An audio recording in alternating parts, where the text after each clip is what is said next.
नमस्कार, image news FM 103.6 को दैनिक कार्यक्रममा हाम्रो नेपाल हामी नेपालीमा यहाँलाई हार्दिक स्वागत छ। कार्यक्रममा हाम्रो नेपाल हामी नेपालीमा हामीले मुलुकमा भए गरेका राजनीतिक र सरकारी काम कारबाहीको चर्चा परिचर्चा गर्ने गर्छौं।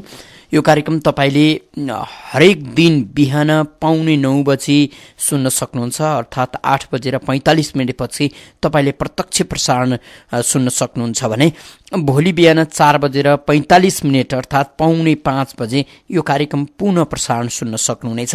कार्यक्रममा हामीले विशेष गरी व्यथितितर्फ उन्मुख भइराखेको राजनीतिलाई थितिमा ल्याउने प्रयत्न गरिराखेका छौं। नागरिकले राजनीतिक क्षेत्रलाई पनि तह लगाउन सक्छ भन्ने हेतु यो कार्यक्रमलाई अगाडि बढाइराखेका छौं।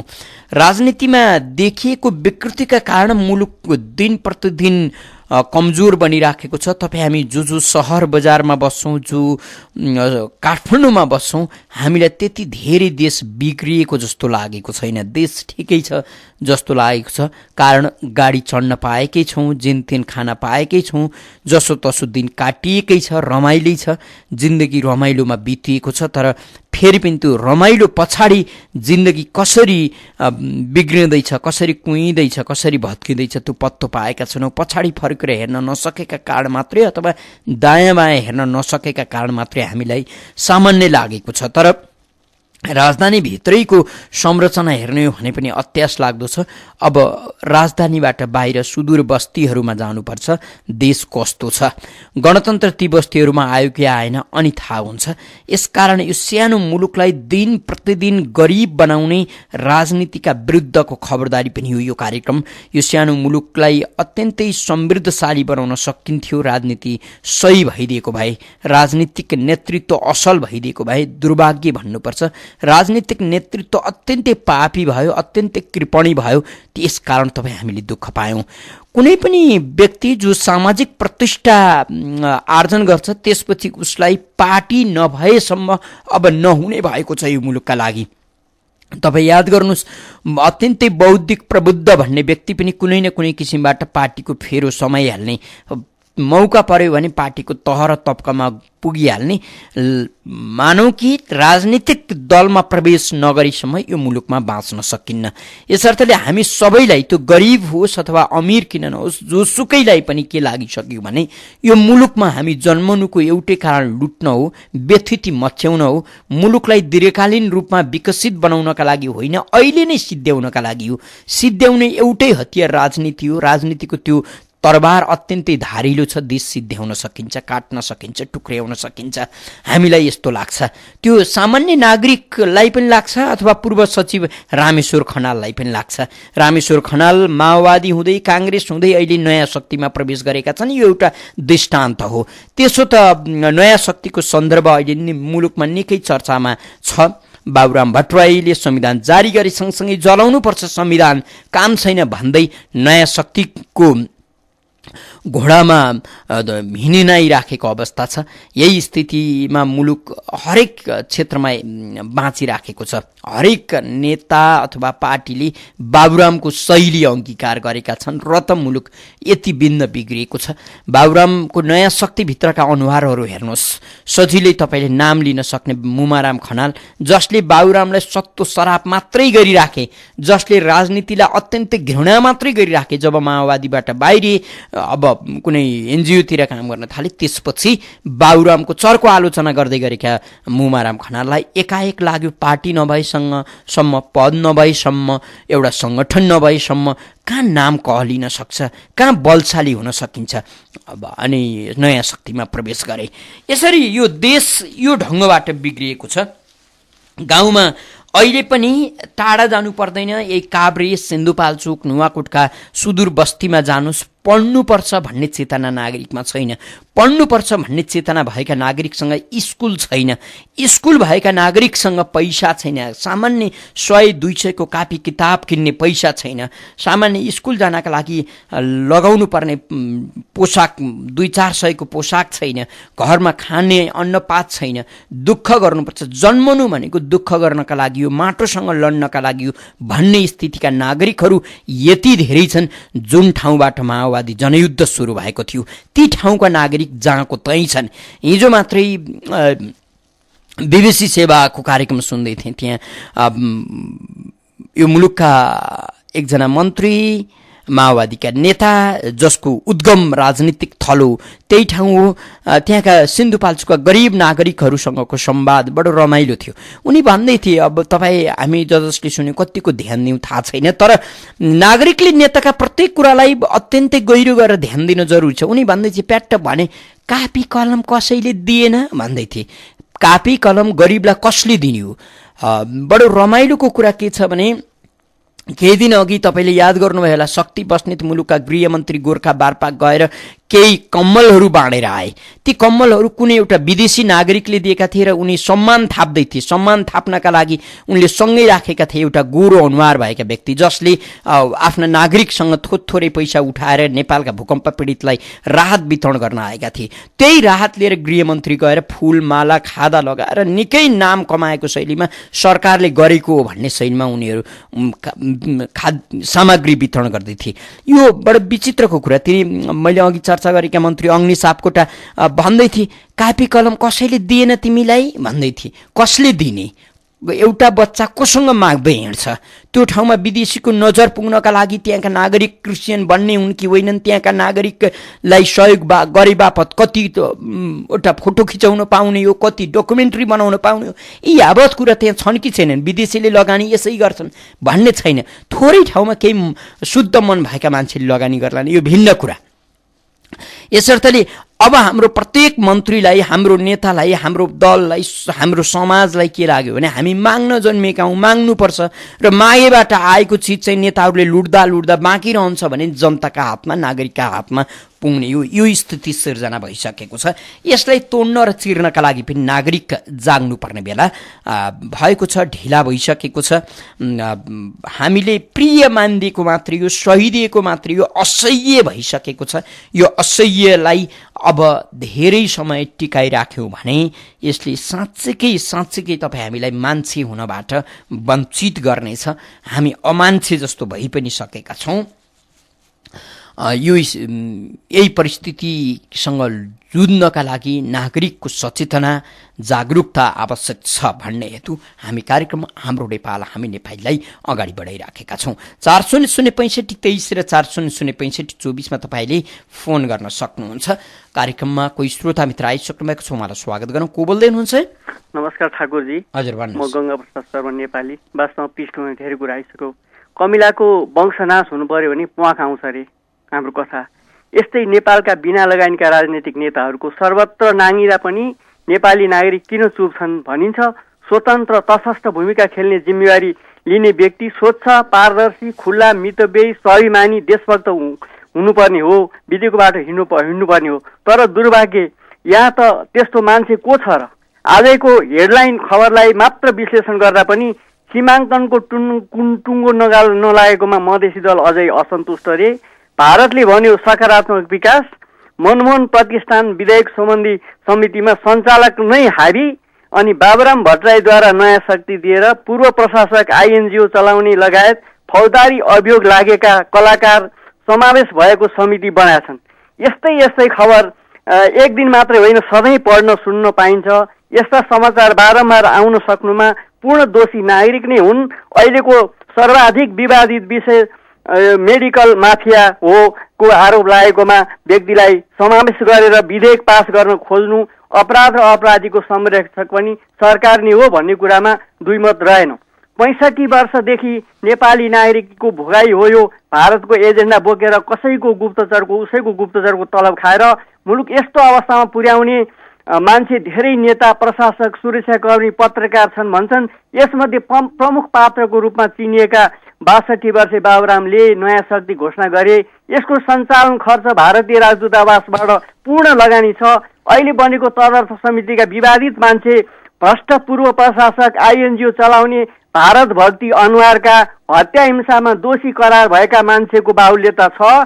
त्यसको अगुवाको पछि लाग्ने यी सबै लेन्डुप दोर्जेका भूमिकामा पात्र हुन्, विखण्डनकारी हुन्। आम नेपाली नागरिकले यिनलाई चिन्नुपर्छ भने व्हाइट कलर क्रिमिनल्सको जत्थाले जे पनि गर्छन् भन्ने कुरा यो यसमा चाहिँ विचाराधीन विधेयकमा अत्याधिक त्यो संस्थाको लगानीकर्ता नै विधेयक हुँदा विधायिका बन्दा र तटस्थताको मर्म कहाँ पुग्यो, विधि निर्माणमा न्यायिक मन कहाँ गयो र गोविन्द केसी डाक्टर गोविन्द केसीले बारम्बारै मेडिकल उसमा माफियाको हाबी छ भनेर आमरण अनसन अहिले 8औं पटक गर्दै हुनुहुन्छ। यसमा आम नेपाली नागरिक किन चुप लाग्छ र के त्यो विधेयक पारित भइसकेपछि देश लुटिरहँदा या अरू नेपाली नागरिकले स्वास्थ्य सेवा पाउलान् त उनीहरूको करबाट? यो प्रश्न गर्न चाहे। नमस्कार। हजुर, गंगा प्रसाद शर्मा नेपाली हुनुहुन्थ्यो। फेरि पनि टेलिफोन सम्पर्कमा अर्का कोही श्रोता हुनुहुन्छ। को बोल्दै हुनुहुन्छ? हेलो। हजुर भन्नुहोस् त। नमस्कार, म प्रदीप मान। यो अहिले छ नि, अब यो मधेसी मोर्चाको माग चाहिँ अत्यन्तै यो हिडेनदेखि हो, किनभने उहाँहरूले के माग गर्यो भनेको थाहा भएन। अब उहाँहरूको मुख्य दुईटा माग भनेको त्यो माग पनि संसदले पारित गरिदिइहाल्यो। अब यसरी त मुलुक त चल्दैन। अब तस्करी बढेको बढे, कालाबजारी बढेको बढे। अब यो अवस्थामा प्रतिपक्ष मात्रै होइन, सरकार र प्रतिपक्ष सबै राष्ट्रवादी नेपाली पार्टीहरू मिलेर बोल्ड स्टेप लिने बेला भएको छ। अन्यथा यो मुलुकलाई कालान्तरसम्म अस्थिर बनाउन चाहनेहरू बलियो हुँदै जानेछ र अन्तमा राष्ट्रलाई छेदविच्छेद पार्ने सम्भावना प्रबल हुन्छ। अब भारतले हेर्नुहोस् अहिलेसम्म स्वागत गरेको छैन। किन स्वागत गरेन भन्दाखेरि यो अत्यन्त गम्भीर विषय हो, यसलाई गम्भीर रूपमा लिनुपर्छ। धन्यवाद। हजुर, यहाँ हामी धन्यवाद दिन्छौँ। फेरि पनि टेलिफोन सम्पर्कमा अर्का कोही श्रोता हुनुहुन्छ। को बोल्दै हुनुहुन्छ? हजुर नमस्कार, म कृष्ण पन्त। आज यो स्थितिमा पुर्याउने तपाईँको आज नारायणमान विजुसीले भन्नुभयो प्रशासन भने 20-30 हजार चाहिँ रहका एजेन्ट छन्। अरबौँ खरबौँ उसले यहाँ खर्च गरिसक्यो बेलुकाजी। अनि तपाईँ पक्षमा पनि खर्च भइसकेको छ। यी जो मूल्यहरू छन् नि, यी मूल्यहरूलाई ठिक नगरिकन यो ग्याङलाई ठिक नगरिकन आज तपाईँको जनताहरू तपाईँको महिला छन्, भूकम्प पीडितदेखि लिएर हामीहरूलाई तपाईँको खानालाई गाह्रो हुने स्थिति भइसक्यो महँगी बढेर। अब धेरै कुरा किन गरौँ? यो ग्याङ नतोडिकन यिनीहरूलाई सखाप नबालिकन आम जनता ली क्वान यू जस्तो हामीलाई नेता नभइकन तपाईँको 2 करोड जनता छन् नेपालमा। तपाईँको दिल्लीको भन्दा बेसी हस्पिटल भइसक्यो। मनमोहन अधिकारी 25 जना सदस्य छन्, 13 जना त उनीहरूलाई पास गरिदिने भइहाल्यो नि। यिनीहरूले कागजमा पास गरेर जे पनि गर्ने हुन्। यिनीहरूलाई ठिक नगरिकन हामीले कहिल्यै शान्ति पाउँदैनौँ। जय होस्। हजुर, यहाँलाई धन्यवाद दिन्छु। कृष्ण पन्त हुनुहुन्थ्यो। फेरि पनि टेलिफोन सम्पर्कमा अर्का कोही श्रोता हुनुहुन्छ, उहाँलाई स्वागत गरौँ। को बोल्दै हुनुहुन्छ? भालाकीबाट ध्रुव केसीको। नमस्कार हजुर। भन्नुहोस्। नागरिकलाई मरेको लास तानी घोत्नसम्म घोटे हाम्रा नेताहरूले हामी लास होइनौँ, हामी तिमीहरूका आश हौँ, त्रास पनि हौँ। चक्रपथ परिक्रमा नागरिक खबरदारी मञ्च 16 गते शनिबार 1 बजे कोटेश्वर पुग्दैछ। सहभागिताको लागि सम्पूर्ण नेपाली दाजुभाइ दिदीबहिनीहरूलाई अनुरोध गर्दछु। नमस्कार हजुर। ध्रुव केसी हुनुहुन्थ्यो। फेरि पनि टेलिफोन सम्पर्कमा अर्का कोही श्रोता हुनुहुन्छ। को बोल्दै हुनुहुन्छ? ठाकुरजी, म राजेन्द्र केसरी पाण्डे नगरकोटबाट। भन्नुहोस्। अब यो कृष्ण पन्तजीले भनेको कुरा बडा ठिक हो। यो ग्याङलाई नतोडिकन यो हुनेवाला छैन। धेरै भयो यिनीहरूले के भने जहिले पनि सहकार्य समिति बनायो अनि त्यहाँबाट सङ्क्रमणकाल भन्यो। यो सकिनेवाला छैन, किन यो सकाइदिने बित्तिकै यिनीहरूको सबै कुरो खतम हुन्छ। यो ग्याङ नतोडिकन नहुने भयो। हेर्नुहोस्, 1 दिन होइन 2 दिन भने यो त बहुतै लामो भयो। त एउटा हद, जे कुरा हद हुन्छ के। यो ग्याङ बडा खतरनाक ग्याङ हो। यो ग्याङ यिनीहरू पेसेवर हुन्, यिनीहरू नेता त हुँदै होइन। मैले सुरुमै भनेको थिएँ यी नेता बनाउँदा हुन्। यो ग्याङ तोड्ने भएर ठाकुरजी यसको लागि नेपाली जनता उठ्न पर्ने भयो, सडकमै आउनु पर्ने भयो। नमस्कार। हजुर, यहाँलाई हामी धन्यवाद दिन्छौँ। राजनीतिक व्यथितिलाई चिर्नका लागि र राजनीतिक व्यापारलाई चिर्नका लागि नागरिक सचेत नभएसम्म अब देश बन्छ र राजनीति सुध्रन्छ भन्नु यो कुरा कल्पना मात्रै हो। राजनीति विशुद्ध व्यापारमा लागेको छ, राजनीतिक नेतृत्व कमाउ धन्दामा लागेको छ। सामान्य दृष्टान्त तपाईँले हेर्नुहोस्, यति बेला काङ्ग्रेस, एमालेका र माओवादीका नेताहरू व्यापारी बनेका छन्। अहिले निकै चर्चामा रहेको मनमोहन मेडिकल कलेजका लगानीकर्ता को छन् तपाईँ हामीले हेऱ्यौँ भने डाक्टर गोविन्द केसीलाई हाकाहाकी पागल हो भन्न सक्ने हैसियत राख्ने राजेन्द्र पाण्डे र यस्तै हैसियत बनाएका वंशीधर मिश्र, उनीसँगै जोडिएका छन् एमालेका ठुला ठुला नेताहरू माधव कुमार नेपाल, भरतमोहन अधिकारी, गौरा प्रसाई, आनन्द पोखरेल, गोकर्ण विष्ट, सुरेन्द्र पाण्डे, केशव बडाल, प्रकाश ज्वाला लगायत दर्जनौंले अस्पतालमा लगानी गरे। सामान्यतया मुलुक सभ्य बनाउने हो, सजिलो बनाउने हो, नागरिकलाई राम्रो बनाउने हो भने निजी अस्पताललाई प्रोत्साहन दिनु हुँदैन, निजीमा राजनीतिले लगानी गर्नु हुँदैन, राज्यका तर्फबाट अस्पतालहरू खोलिनुपर्छ र स्वास्थ्यलाई निःशुल्क बनाइनुपर्छ। तर दुर्भाग्य हामी कहाँ पूर्व प्रधानमन्त्रीहरू, प्रभावशाली नेताहरू, पूर्व मन्त्रीहरू आफूले निजी अस्पताल खोल्न थालिसकेपछि उनीहरूले सरकारी अस्पताललाई कति प्रायोरिटीमा राख्लान् अथवा कति उनीहरूले महत्त्व देलान् र सरकारी अस्पताल बलियो बन्लान्, वीर अस्पतालको अवस्था राम्रो होला, हामीले यो कल्पना गर्नु मिथ्या मात्रै हो।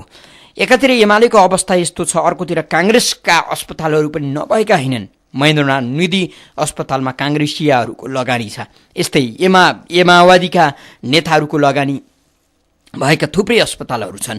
यसरी सार्वजनिक अत्यन्तै महत्त्वको विषयमाथि जो नागरिकको दैनिकीसँग सरोकार राख्छ, जो नागरिकको अधिकारसँग सरोकार राख्छ, जसलाई राज्यले प्रत्याभूत गर्नुपर्छ, जसलाई राज्यले सहजीकरण गर्नुपर्छ, त्यही विषयमाथि, त्यही क्षेत्रमाथि अब राजनीतिक दलका नेताहरूले लगानी गर्न थाल्छन् र उनीहरू त्यहाँबाट अकुत सम्पत्ति कमाउने सपना देख्न थाल्छन् भने यो देश राम्रो हुन्छ भन्नु त यो हामी आफै बौलायौँ अनि हामीले यस्तो भन्नुपर्छ भन्ने स्थिति मात्रै हो। होइन, शिक्षा र स्वास्थ्य र सँगै यातायातमा पनि यी तीनवटा विषय नागरिकको जिन्दगीसँग यसरी टाँसिएका विषय हुन्, यसरी जोडिएका विषय हुन् कि स्वास्थ्य र शिक्षाको चिन्ता मात्रै नपर्ने हो भने तपाईँको हाम्रो जिन्दगी यति सहज हुन्छ, कल्पना गरेभन्दा धेरै माथिको सहज हुन्छ। हामीलाई पैसा कमाउनु आवश्यकै छैन, हामीलाई रातोरात गरेर धनाढ्य हुनु जरुरी पनि छैन। स्वास्थ्य र शिक्षा राज्यले जिम्मा लिदिने हो भने मान्छेको जिन्दगी यति धेरै सहज हुन्छ। तर दुर्भाग्य त्यही क्षेत्रमा राजनीति जसले मुलुकमा नीति बनाउँछ, कानुन बनाउँछ र नागरिकलाई सजिलो बनाउँछ, उसैले लगानी गरेको छ। यातायातमा राजनीतिक दलका नेता कार्यकर्ताको मात्रै लगानी छ।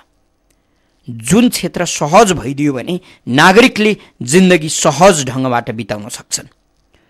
यी राज्यको मातहतमा हुनुपर्ने क्षेत्रहरू नामका लागि मात्रै वीर अस्पताल जस्ता केही अस्पतालहरू देखाउने, तर आफै लगानी गरेका अस्पतालहरूमा अनेकन किसिमबाट सरकारी ढुकुटी पनि ओइराउने र अनेकन किसिमबाट बिरामी त्यहाँ लाने र बिरामीको घरखेत सिद्धाइदिने चलखेलमा राजनीति लाग्छ, पूर्व प्रधानमन्त्रीहरू लाग्छन् भने अब यो देश बन्छ, देश राम्रो हुन्छ, यही देशमा तपाईँ हामी बाँच्न सक्छौँ, कुनै न कुनै दिन त देश बन्छ होला भन्नु जस्तो कोरा कल्पना केही पनि होइन। टेलिफोन सम्पर्कमा फेरि अर्का कोही श्रोता मित्र हुनुहुन्छ, उहाँलाई स्वागत गरौँ। को बोल्दै हुनुहुन्छ? भन्नुहोस्। अब त देश बन्नु भने त भाइ अब कल्पना मात्रै हो। अब वीर अस्पताल पनि हेऱ्यो भने त्यसलाई अब म्युजियम क्षेत्र घर बनाए पनि हुन्छ। अब हेर्नु, हामी नेपालीले धेरै दुःख पायौँ, अहिलेसम्म मधेसी मोर्चाहरूको माग पुरा पनि भइरहेको छैन। बरु चाँडोभन्दा चाँडो बरु मिलाइदिनु, तिनीहरूको के माग हो, के हो, कसरी चलाउँछन्, बरु यति वर्षको ग्यारेन्टी गरेर सके सम्झौता गरेर तिनीहरूलाई दिनु, सम्झौता गर्नु, नाकाबन्दी खोल्नु। हेर्नु 50-60 हजारको हामीले ग्यास किनेर खाइसक्यो, हामीले सक्ने मध्यवर्गले सुन बेचेर पनि किनेर खायौँ। अरू बाँकी दुर्गम क्षेत्रमा कति बिजोग छ, घर घरमा मैले हेरिरहेको छु, बुझिरहेको छु, साथीभाइहरू साह्रै दुःख भयो।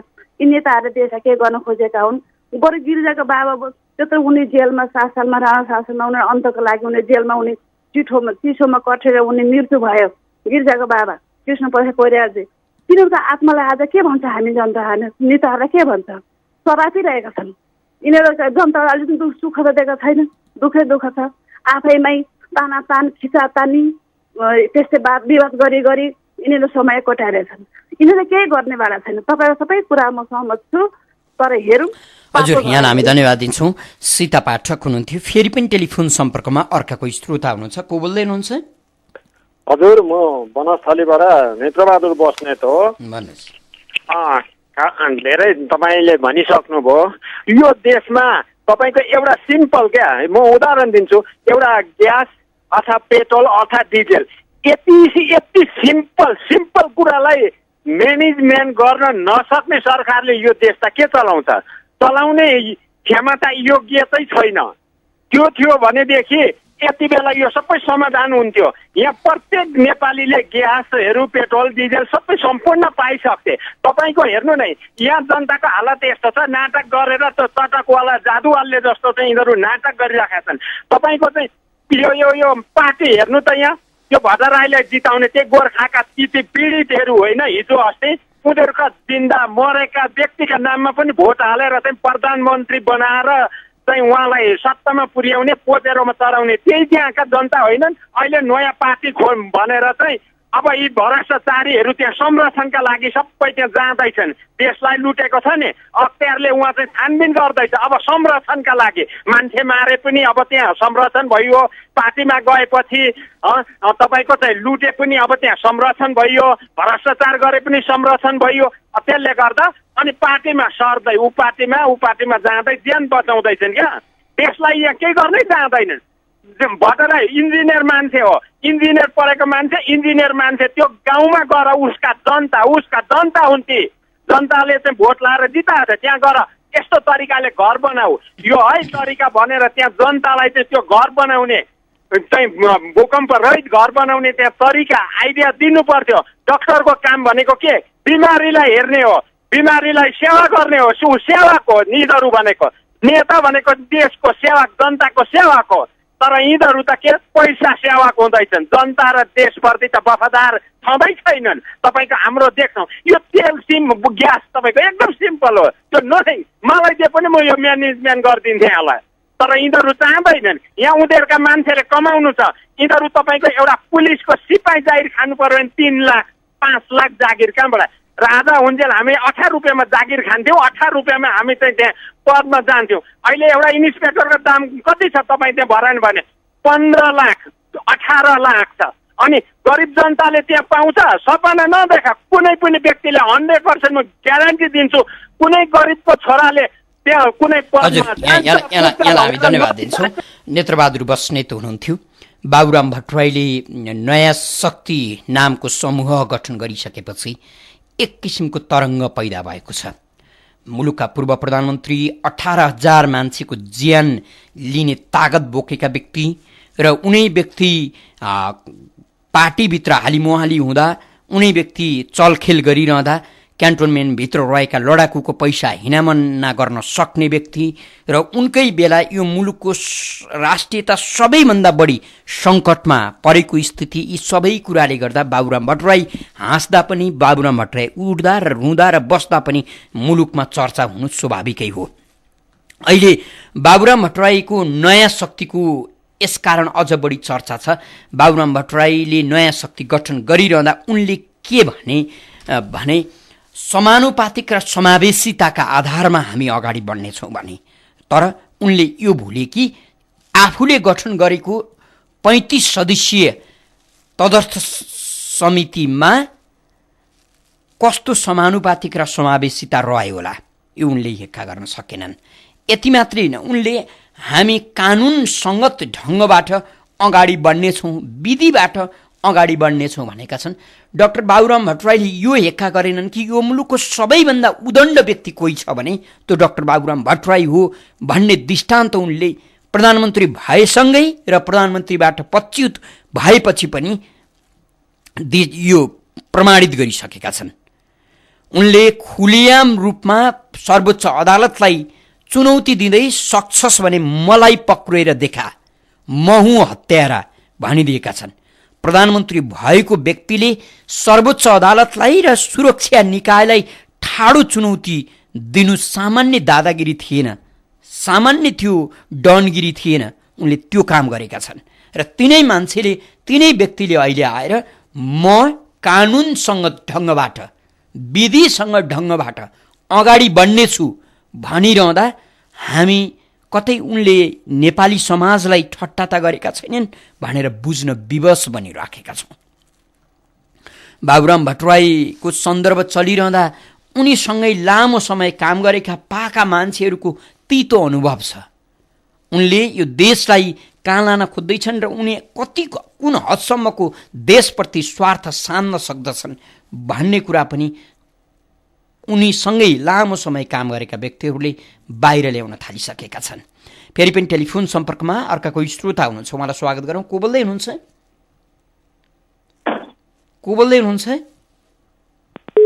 कोही श्रोता मित्र टेलिफोन सम्पर्कमा हुनुहुन्थ्यो, बाहिरिनु भएको छ। फेरि अर्का कोही श्रोता हुनुहुन्छ, को बोल्दै हुनुहुन्छ? हजुर, म सीता भट्टराई बस्ने। नमस्कार। भन्नुहोस्। म अहिले जुन बाबुराम भट्टराईको कुरा आइरहेछ, उहाँले फेरि अब नयाँ शक्ति खोल्ने भनेर बाहना गरेर फेरि लुटेर खानलाई खोज्दै हुनुहुन्छ। यो संस्था खोल्न दिनै हुँदैन, किन भन्दा त्यहाँ जाने जति सबै भ्रष्ट भन्ने अहिले हाम्रो जुन नेत्रबहादुर बस्ने भाइले भन्नुभयो। त्यहाँ मैले मारेको हो, कसले के गर्छ, न्यायाधीश भन्दा पनि ठुलो भन्ने धाक लाउने न्यायाधीश। अब त नेताहरूलाई न्यायाधीश पनि नचाहिने भएछ, कानुन नचाहिने। यस्तालाई अब अर्को पार्टी खोल्न यिनलाई बन्देज गर्नुपर्छ, यिनलाई यहाँबाट लखट्नुपर्छ, यिनीहरूलाई यहाँदेखि बस्न दिन हुँदैन। यिनीहरू यी नेताहरूलाई सबलाई डाँडा कटाउनुपर्छ भन्न चाहन्छु। धन्यवाद। यहाँलाई हामी धन्यवाद दिन्छौँ। सीता भट्टराई हुनुहुन्थ्यो हामीसँग कुरा गर्दै। यदि हाम्रा नेताहरूसँग आत्मसमीक्षा गर्न सक्ने बल हुन्थ्यो र नैतिकता मात्रै हुन्थ्यो भने विगतका आफ्ना कर्महरू जसले यो देश यहाँसम्म ल्याइदियो त्यसप्रति आत्मआलोचना गर्दै आम नागरिकसँग क्षमा माग्नुपर्छ। तर दुर्भाग्य क्षमा माग्नु र कमजोर हुनुको साटो झन् बलशाली हुँदैछन्। अहिले विनोद चौधरी डाक्टर भट्टराईको फेरो समाएर हाँस्दैछन्, कारण अहिले भट्टराईलाई लगानी गरिसकेपछि कुनै दिन भट्टराई मुलुकको सत्तासीन हुन पुगे भने त्यसपछि आफ्नो व्यापार फस्टाउनेछ।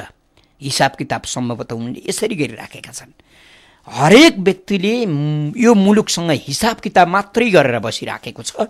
यसकारण यो मुलुक सुध्रने र राम्रो हुने भन्दा पनि मुलुक लुटिने मात्रै अवस्था छ। हामी नागरिकका तर्फबाट कम्तीमा यस्ता चतुरहरूका विरुद्धमा खबरदारी गर्न जरुरी छ र त्यो आँट प्रत्येक नागरिकले देखाउनुपर्छ, सार्वजनिक गर्नुपर्छ। फेरि पनि टेलिफोन सम्पर्कमा अर्का कोही श्रोता हुनुहुन्छ, उहाँलाई स्वागत गरौँ। कोही श्रोता मित्र टेलिफोन सम्पर्कमा हुनुहुन्थ्यो, उहाँ बाहिरिनु भएको छ। हामी कार्यक्रममा हाम्रो नेपाल हामी नेपालीमा छौँ। तपाईँ पनि कार्यक्रममा सहभागी हुन चाहनुहुन्छ भने हाम्रो स्टुडियोको टेलिफोन नम्बर 400-6523 र 400-6524मा फोन गर्न सक्नुहुन्छ। टेलिफोन सम्पर्कमा कोही श्रोता मित्र हुनुहुन्छ, उहाँलाई स्वागत गरौँ। को बोल्दै हुनुहुन्छ? हेलो, नमस्कार। म अनिल चेतानी बोल्दैछु, ठाकुरजी। हजुर।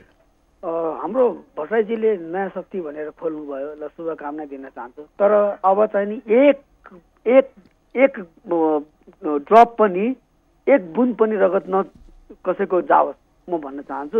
देशलाई समृद्धिमा ल्यायो भने राम्रै हो, न त हामीले फेरि हामीले बारम्बार यही भनिरहेका छौँ कि नेताहरू सच्याउ, तिमीहरू सच्याउ। आज बिहान मैले रामवीर महानन्दको नि इन्टरभ्यू सुनेको थिएँ, उहाँको नि घुमाउरो पारो आइसकेको छ कुरा। ल धन्यवाद। अरू के कुरा यहाँलाई धन्यवाद दिन्छु। अनिल चेतानी हुनुहुन्थ्यो। बाबुराम भट्टराईको नयाँ शक्तिका बारे नरेन्द्रजङ पिटर, जो माओवादीको राजनीतिलाई अत्यन्तै नजिकबाट अध्ययन गर्नुहुन्छ, माओवादीको राजनीतिलाई र विशेष गरी पुष्पकमल दाहाल र बाबुरामलाई धेरै नजिकबाट जान्नुहुन्छ, बुझ्नुहुन्छ र साथ दिनुभएको छ। नरेन्द्रजङ पिटरले आफ्नो सामाजिक सञ्जालमा लेख्नु भएको छ, डाक्टर भट्टराई अब त कमरेड रहनु भएन, तपाईँसँग मैले केही भन्नु छैन। निजी भेटमा धेरै कुरा भनेको पनि थिएँ। तपाईँको यात्रामा काटेका ऋण कसरी चुक्ता गरी सार्वजनिक गर्नु नै छ। यादै होला तपाईँ अर्थमन्त्री र प्रधानमन्त्री हुँदा सुरेश सिंह र अथकसँगै गएर गरेको बेली बिस्तारी र रोदन नेपालगञ्जको आश्रम स्थल याद गर्नु भएको छ। तपाईँको पक्षमा लाग्दा प्रताडित कसरी हुनु पर्यो, सविस्तार कथा लेख्नु नै छ। तपाईँले लाल झण्डा त्याग्दा 35 सेनापति चयन गर्दा मेरा सपनाका हकवाला कति समावेश गर्नुभयो। इतिहासले गर्ने समीक्षा त छँदैछन्। मेरो जमातको घृणा र तपाईँको पढाइको हरहराई र तपाईँका भविष्यका सम्पत्ति हुनेछन्। डाक्टर भट्टराई, म तपाईँका मात्र 2 जर्नेल लाल झण्डाधारी, एक बुद्धिजीवीको जनकपुर प्रकरण र अर्काको न्यायाधीश बनाउन लिएको रकम फिर्ताको प्रकरण तपाईँका मुद्दा बारे केही प्रमाणसहित भन्नु नै पर्ने हुन्छ। यसैले नयाँ शक्तिको अवस्था जगले थाहा पाउनेछन्। तपाईँ मिडिया सचेत हुनुहुन्छ र तपाईँले मिडियालाई नदिएका उत्तर धेरै छन्। तपाईँ परिवेशको नायकी वर्ग दृष्टिकोणले घृणा पात्र समयलाई न्याय गर्न दिउँ अहिले। तर म मार्क्सवाद त्यागेको वा युद्धकालका घटनाबाट जोगिने चतुर्याई सोचौँ कि प्रभुको आदेशको तामेली भनेर उहाँले यसरी टिप्पणी गर्नुभएको छ। माओवादीको राजनीतिलाई अत्यन्तै प्राज्ञिक ढङ्गबाट चिन्तन गर्ने, हेर्ने, जान्ने, बुझ्ने र युद्धकालदेखि नै माओवादीको राजनीतिसँग सँगसँगै यात्रारत नरेन्द्रजङ पिठरको यो टिप्पणी हो। यस्ता टिप्पणीले पनि के बुझ्नुपर्छ भने मुलुकको राजनीतिमा हुँदै गरेका घटनाक्रम कता जाँदैछन् र के का लागि हुँदैछन् तपाईँ हामीले बुझ्न जरुरी छ। अहिले बाबुराम भट्टराईको नयाँ शक्तिमा समावेश गरिएका 35 अनुहारहरू के कुन स्वार्थबाट प्रेरित भएर बाबुराम भट्टराईको फेरो समाए? यतातिर विनोद चौधरी के आधारमा उनी लगानी गर्न तम्सिए? बाबुराम भट्टराईले सिर्जना गर्दै गरेको नयाँ शक्ति के कुनै उद्योग कल कारखाना हो अथवा कुनै व्यापारिक प्रतिष्ठान हो? हामीले यसरी पनि प्रश्न गर्ने बेला भएको छ। फेरि पनि टेलिफोन सम्पर्कमा अर्का कोही श्रोता मित्र हुनुहुन्छ, उहाँलाई स्वागत गरौँ। को बोल्दै हुनुहुन्छ? कहाँबाट को बोल्दै हुनुहुन्छ? भन्नुहोस्। यो उपभोक्ता मञ्चहरू पनि कहाँ हराइराखेका छन्? अन्तिम उपभोक्तालाई प्राथमिकता दिएको छैन। ग्यासहरूको आपूर्ति भइरहेका छ, त्यस्तै गरी पेट्रोल इन्धनहरूको आपूर्ति भइरहेका छ, जान्छ कहाँ? त्यसकारण यो सरकारकै संरक्षणमा नेपालीकै पसिना चुलेर कालो बजारी गरेर जुन बिक्री वितरण भएको छ, यसमा मुख दर्शक बन्ने सरकारको औचित्य के हो भन्ने लाग्छ। म ग्यास उपभोग गर्न नपाएको 5 महिना भयो। मेरो श्रीमती, म सुन्दरजनमा बस्छु, गाउँमा भएका त्यो गुइठाहरू बनाएर भात पकाउनु पर्ने परिस्थिति छ। यस्तो परिस्थितिको नियन्त्रण गर्नु प्राथमिकता त ग्रास रुटका सर्वसाधारणलाई दिनुपर्छ। त्यो उपभोक्ता वर्गको बिचबाटै जुन थोक विक्रेताहरूले जान्छन् अनि त्यसपछि नाफाखोर नाजायज फाइदाहरू लिएर एउटा नेपालीको शोषण अर्को नेपालीले गर्छ भने हामी नेपालीमा देश खोइ र सर। हजुर, यहाँलाई हामी धन्यवाद दिन्छौँ। दीपक गजुरेल, हरिवेलजी हुनुहुन्थ्यो अहिले भर्खर कुरा गर्दै। दीपक गजुरेल राजनीतिक विश्लेषक हुनुहुन्छ। उहाँले आफ्नो सामाजिक सञ्जालमा नयाँ शक्तिका बारे गर्नुभएको टिप्पणी रमाइलो छ। प्राज्ञिक जगतले बाबुराम भट्टराईलाई कसरी हेर्छ? जो लोभबाट टाढा छ, जसलाई राजनीतिक लेनादेना छैन, जो देशप्रति सचेत छ र अभावमा आफ्नो बौद्धिकतालाई टिकाइराखेको छ र बौद्धिकतालाई धनमा बेचेको छैन, लोभमा बेचेको छैन, त्यस्ता व्यक्तिहरूका टिप्पणीले समाजलाई अझ बढी चिन्तनशील बनाउनुपर्छ भन्ने हेतु हामीले यी कुरा पनि राखिराखेका छौँ। दीपक गजुरेल लेख्नुहुन्छ, जति नै मिठो किन नहोस्, काट्ने बेलामा हातमा मट्टीतेल लागेको छ भने खाना ठुस्स गनाउँछ। बाबुरामको नयाँ शक्ति नि त्यस्तै हो। मलाई 18,000 को रगत गनाएको छ बाबुराम भट्टराईको नयाँ शक्तिबाट भनेर यसरी टिप्पणी गर्नुभएको छ। फेरि पनि टेलिफोन सम्पर्कमा अर्का कोही श्रोता मित्र हुनुहुन्छ, उहाँलाई स्वागत गरौँ। को बोल्दै हुनुहुन्छ? हजुर नमस्कार, म सोहीमुदेखि कुमार अधिकारी। भन्नुहोस्। म चाहिँ त यो नयाँ शक्तिलाई शुभकामना दिने पक्षमै छैन, किनभने उहाँले अहिले कस्तो मान्छे तान्नुभयो भने 2 जना नायक सरोज खनाल र के हिरोनी 2 जना पनि तान्नुभयो। तर उहाँको पार्टीले गरे राम्रो काम चाहिँ के चाहिँ गर्यो? अहिले एउटा काम त मेरो पार्टीले यो मैले प्रधानमन्त्री हुँदा यो राम्रो काम गरेँ भने देखाउने पनि छैन र उहाँको एयरपोर्टसम्म, उहाँ प्रधानमन्त्री हुँदा एयरपोर्टसम्म भारतलाई जिम्मा दिने भन्ने काम पनि उहाँकै पालोमा भएको थियो। यस्तो हुँदै पनि यी नायक नायिका पनि उहाँको पक्षमा किन जानुहुन्छ? अनि विनोद चौधरी पनि अब 15 रुपियाँको वाइवाईलाई 20 रुपियाँ पुर्याएको छ अहिले नाकाबन्दीको कारण। अब बाबुराम भट्टराईको पालामा पुर्याएर त्यहाँ चन्दा दिएर फेरि 25 रुपियाँ पुर्याउनलाई जानुभएको हो कि भन्न चाहन्छु। हजुर नमस्कार। यहाँ हामी धन्यवाद दिन्छौँ। कुमार अधिकारी हुनुहुन्थ्यो। फेरि पनि टेलिफोन सम्पर्कमा अर्का कोही श्रोता मित्र हुनुहुन्छ, उहाँलाई स्वागत गरौँ। को बोल्दै हुनुहुन्छ? हजुर, म किर्तिपुरबाट यहाँ अन्सारी। हजुर अन्सारजी भन्नुहोस् त।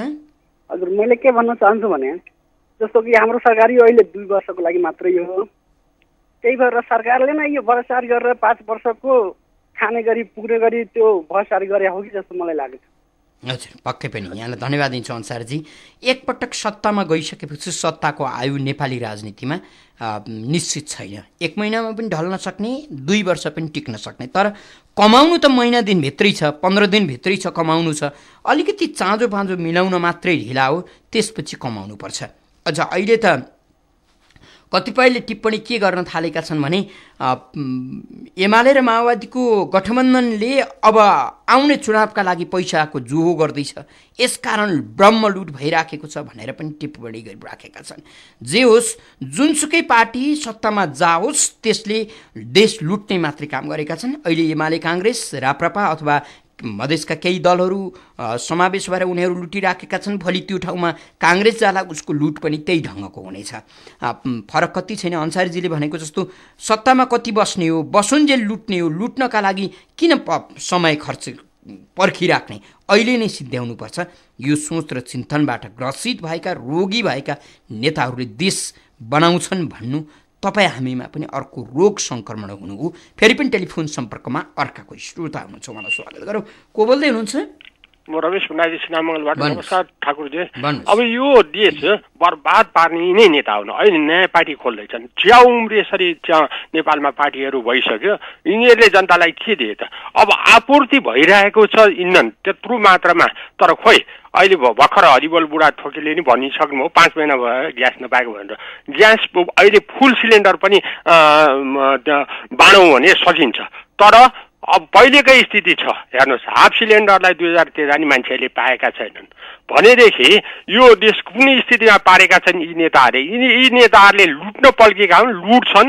यिनीहरूलाई जनता सारा मिलेर लखेड्नुपर्छ भन्न चाहन्छु। धन्यवाद। हजुर, फेरि पनि टेलिफोन सम्पर्कमा अर्का कोही श्रोता हुनुहुन्छ। को बोल्दै हुनुहुन्छ? टेलिफोन सम्पर्कमा कोही श्रोता हुनुहुन्छ। को बोल्दै हुनुहुन्छ? हेलो। हजुर, भन्नुहोस् त। नमस्कार। को बोल्नुभयो? कीर्तिपुरबाट को बोल्नुभयो? दिदी बुढाथोकी महाराज। बुढाथोकीजी भन्नुहोस्। के हो नि, जति नेपालमा पार्टी मात्रै खोल्ने हो, जनताको लागि, नेपाली जनता र नेपालको लागि कसैले के गर्नेवाला छैन। पार्टी खोल्ने, देशलाई लुट्ने, खोक्रो बनाउने, आफू चाहिँ मोटाउने, नेता बनाउँदाहरू सबै बस्ट मात्रै काम गर्नलाई मात्रै, आफ्नो अपराध र अपराधीले लुकाउनको लागि पार्टी खोल्ने, अनि त्यही हो, देशलाई लुट्नलाई मात्रै हो। अरू विकास गर्न, देश र जनताको लागि सुविधा दिने, नेपाली र नेपालीलाई बचाउनको लागि कसैले के गर्नेवाला छैन। जति पार्टी खोले पनि यस्तै हो, यस्तै देखिरहेछ अहिलेसम्म, त्यही हो। हजुर, यहाँलाई हामी धन्यवाद दिन्छौँ बुढाथोकीजी। नेपाली राजनीतिमा नयाँ अर्को एउटा पार्टी थपिनु देशको लागि भार हो। कम्तीमा एउटै पार्टीमा रहँदा बस्दा त्यो व्यक्तिले लुट्ने सीमित हुन्थ्यो होला। अब उसले अर्को पार्टी खोल्नु साथ लुट्नका लागि अर्को पार्टी पनि थपियो, लुटको दायरा फराकिलो हुने भयो। अब लुट्नका लागि देश नपुग्ने हो भनेर तपाईँ हामीले बुझ्नुपर्छ। यसकारण अर्को एउटा व्यक्ति आयो, नयाँ शक्ति आयो, पुरानो शक्ति आयो, अथवा कस्तो मोटो दुब्लो के शक्ति आयो भनेर तपाईँ हामी खुसी हुनुपर्ने, आशावादी हुनुपर्ने केही कुराहरू पनि छैनन्। लुट्न नपाएर कतै थन्किएकाहरू, विगतमा लुटेर डकारेकाहरू जो फेरि भोकाए र उनीहरूलाई फेरि अर्को पार्टी चाहियो, अन्त बिकेका थिएनन्, बिक्ने ठाउँ भेटे, त्यसकै लागि उनीहरू प्रवेश गरे। अब फेरि नयाँ ढङ्गबाट, नयाँ शैलीबाट देश लुटिनेछ। जुन दिन उनीहरू लुट्न पाउने ठाउँमा पुग्नेछन् त्यस दिन लुटको नयाँ दृश्य हामीले देख्नेछौँ भन्ने मात्रै हो। नयाँ पार्टी आउनु, नयाँ शक्ति आउनु, नयाँ के आउनुले कुनै अर्थ दिँदैन। फेरि पनि टेलिफोन सम्पर्कमा अर्का कोही श्रोता हुनुहुन्छ, उहाँलाई स्वागत गरौँ। को बोल्दै हुनुहुन्छ? नमस्कार सर, म छवि रमण अधिकारी हजुर, भन्नुहोस् न। यो एउटा परिवार घर हुन्छ नि, त्यो घरमा चाहिँ कुनै समस्या भयो भने त्यो अभिभावक आमाको हातमा हुन्छ कि जिम्मेवारी बुवाको हातमा हुन्छ, या आमा बुवा मिलेर त्यो समाधान गर्ने हुन्छ कि छोराछोरी झगडा गऱ्यो भने कसरी त्यसलाई व्यवस्थापन गर्ने, त्यो उहाँहरूको दायित्व हुन्छ। तर यो हाम्रो जनताको लागि अभिभावक भनेको सरकार हो। अब सरकारले त्यो व्यवस्थापन गर्ने जिम्मेवारी हुन्छ उसको। यहाँ चाहिँ के भइदियो भने हाम्रो अभिभावकै निकममा भइदियो क्या। त्यो भएपछि सारा अस्तव्यस्त भएको। अब यही अभिभावकबाट निकास आउँछ भनेर आश नगरौँ। 5 महिना हामीले दुःख भोगिसकेका छौँ, अझै कति भोग्नु पर्ने हो, त्यो त जग जाहेर छँदैछ। मधेसका मुद्दा सम्बोधन भइसक्यो भनेर यो संशोधन हुनुभन्दा अगाडि यिनै नेताहरू कुरिन्थे। अनि के अरे अस्तिको दिन जब संशोधन भयो, मधेसमा माग पुरा भयो, सबै अब पुरा भयो भन्थे। पहिले पनि त्यही भन्थे, अहिले संशोधन भइसकेपछि पनि त्यही भन्छन्।